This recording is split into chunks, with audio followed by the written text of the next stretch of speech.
তো good morning বন্ধুরা, সকাল সকাল রেডি হয়ে বেরিয়ে পড়েছি। দুষ্টুকে স্কুলে দিয়ে একেবারেই বেরিয়েছি। মাকে তো বৃহস্পতিবার নিয়ে যেতে বলেছিল হাতের প্লাস্টারটা কাটার জন্য, তো সেই জন্যই আমরা বেরিয়ে পড়েছি। চিনার পার্কে দাঁড়িয়েছি, এখান থেকে বাস ধরে একেবারে আমরা গেছি। তো দেখো এখানে চলে এসেছি। তিনজনের, এর আগে তিনজনের লাইন ছিল, তো তিনজনের প্লাস্টার কাটা হয়ে গেছে। তো 4 নম্বরের বেলা মায়ের প্লাস্টারটা কাটছে। মা একটু ভয় ভয় ছিল, কারণ হাতে যখন প্লাস্টারটা করা হয়েছিল তখন তো ব্যথা লেগেছিল, কারণ তখন হাতটা সেট করা হয়েছিল। তো এখন মা ভয় পাচ্ছিল যে ব্যথা লাগবে কিনা।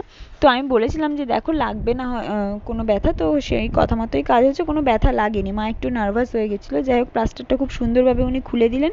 তারপর উনি একটু মাকে বলছিলেন যে হাতটা একটু মুভমেন্ট করতে, আর আমাকে বললেন যে 25 নম্বর রুমে ফিজিওথেরাপি রুম, সেখানে গিয়ে বসতে। উনি ওখানে একজন ম্যাম আছেন, উনি কিছু ব্যায়াম দেখিয়ে দেবেন।